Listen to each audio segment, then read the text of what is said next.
Salut, ça fait déjà un mois que nous nous sommes installés dans une ancienne ferme avec 1,4 hectare de terrain. Autant dire que l'on s'amuse au potager à tester les principes de la permaculture.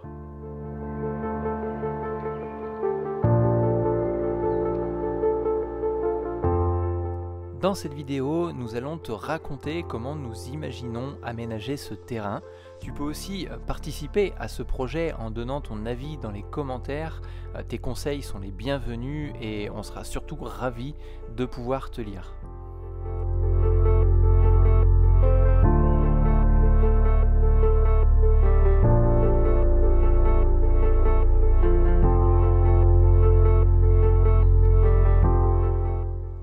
Allez, c'est parti, on commence. Le potager, c'est par ce projet que nous avons commencé, aussi bien par excitation de construire quelque chose de vraiment concret que par intérêt de devenir autonome le plus rapidement possible. Pour l'instant, nous avons construit 2 buts sur lesquels nous allons commencer à cultiver nos premiers légumes et ainsi préparer au mieux notre première année de production potagère.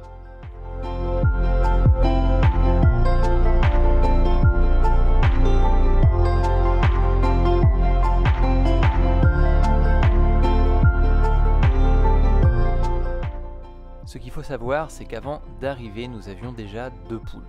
Le terrain possédant déjà un enclos, elles se promènent donc sur le terrain que tu vois actuellement, sur une partie de 1200 mètres carrés que nous souhaitons réaménager pour pouvoir accueillir d'autres poules ainsi que quelques chèvres.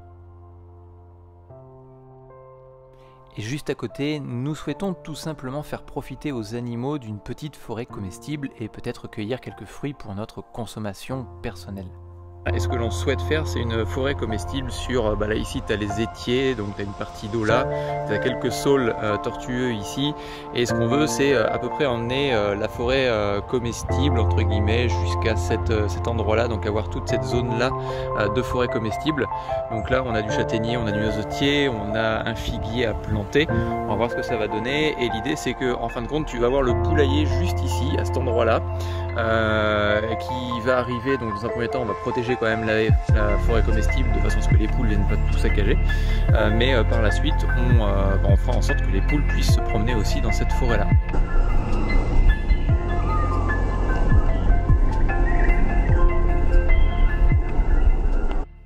Malheureusement, nous ne sommes pas raccordés au tout à l'égout, mais nous souhaitons tout de même tirer un avantage en installant une station en phytoépuration qui viendrait en même temps alimenter en eau une petite mare où les poules et les chèvres pourraient venir s'hydrater et avoir de l'eau continuellement issue de notre propre utilisation.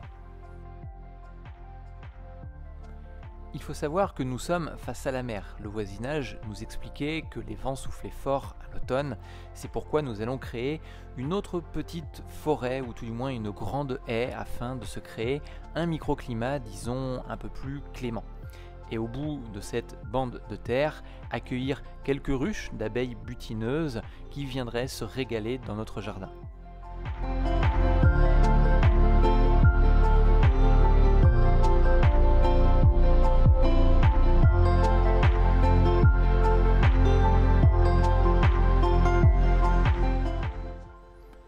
Et puis, il y a cette île, dont on ne sait pas encore vraiment quoi faire. Un endroit pour pêcher quelques poissons à griller, ou peut-être un endroit pour faire une sieste et rêver d'autres idées bénéfiques au potager.